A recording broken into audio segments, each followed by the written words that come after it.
of the ways in which religion plays into terrorism, and it's not really the kind of role that Žižek assigns to it. See also Pamela King's article Religion and Identity in the Journal of Applied Developmental Science, which is another really, really good examination of this topic. Like, there's a bit on page 70 where Žižek seems to be implying that terrorism happens when more primitive societies, quote, notably the Muslim ones, end quote, come into contact with modernity.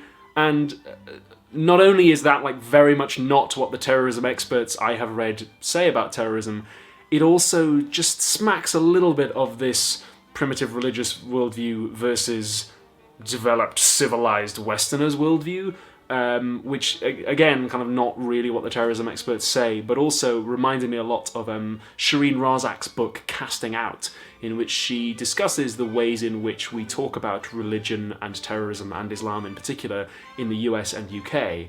And this narrative of modernity versus primitiveness is one that she identifies as being particularly unhelpful.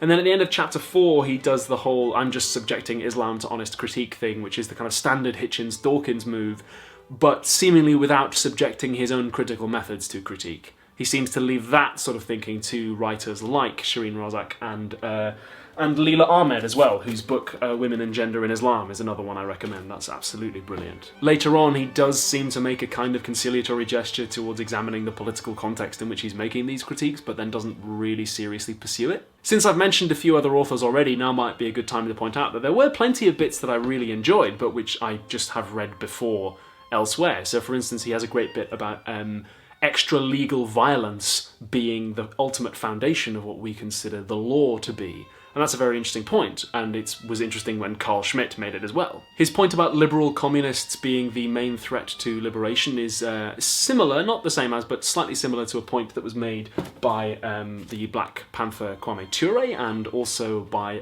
Martin Luther King Jr. in his letter from a Birmingham jail. They were talking about white moderates in a similar way. His critique of liberalism on page 35 is pretty much identical to a more detailed critique made by David Goldberg in his article Liberalism's Limits. His criticism of the philosophy of human rights has been said before by Hannah Arendt and also by Lisa Marie Cacho. A lot of his stuff on invisible ideologies has been said already by Barbara Flagg. His stuff about male entitlement that he touches on has been said by Michael Kimmel in his book Angry White Men.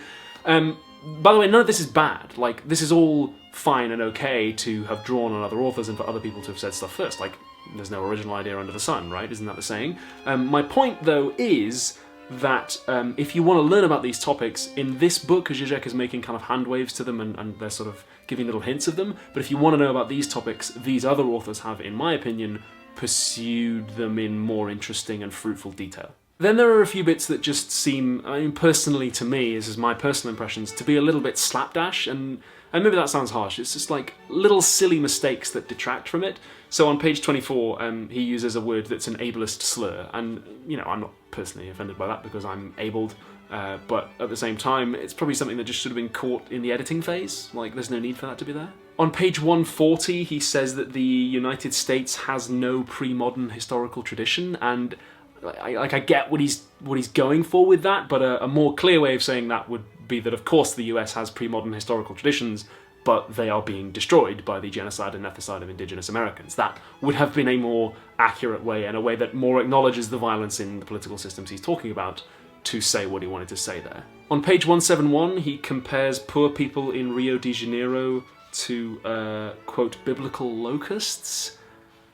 I think this one is because I'm British, and there's a tradition, I would say, in Britain of describing poor people with insect imagery. Some of our more infamous political commentators, and indeed former Prime Minister David Cameron, use words like cockroach to talk about poor people, and I think this is a personal taste thing for me, that just as a British man reading that, it's like, ooh, that resonates perhaps slightly differently than might have been thought. And you know, he doesn't need to have anticipated that and catered the book to my taste, that's not what I'm saying. These are just little things that pulled me personally out of it. Oh, also, page 123, he uses the phrase sex market. I think this is because I do a lot of my work online, and when I talk about feminism and so on, I get a lot of like red pill misogynist commenters. And I've just learned over the years to treat the comparison of sexual relationships to marketplace relations, I've learned to treat that as a red flag. But again, that's kind of a personal thing. He doesn't have to tailor it to my tastes. This is just things that set something off in me. Then there's the conclusion, where the book advises that the proper response to violence and violence in politics is to withdraw and to learn. And yeah, I can kind of see the merit in that, but at the same time, what I think is missing from that is an acknowledgement of the fact that some people can't do that. That some people are subjected to violence every day, and it's not seen as violence because it forms part of that kind of background violence that he was talking about. And they can't just withdraw from it. And really, that's the crux of the problem, is that we can't get away from it.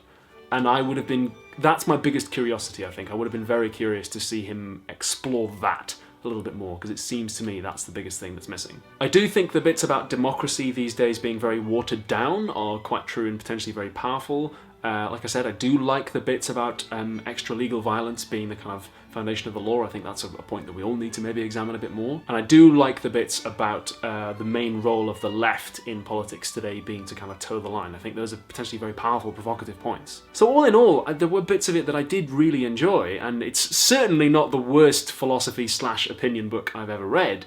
If you're curious, that dubious honour goes currently, it may change someday, but currently it goes to Sam Harris's book, The End of Faith, which, by the way, I'm not going to do a video examining because I read it a while ago, and I really don't want to have to go through that again. So it's okay, it's fine, I don't have a major problem with it, but it's just, like I said in my first video, if you're curious about the kind of topics that this book is touching on, there are other books that I would recommend first. So for those of you who are wondering why I was a little cooler on this book, I hope that brings us a little bit closer, shows you a little bit more of my mind.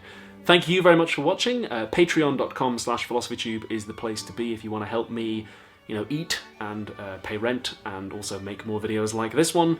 And I will see you in the next video. Bye!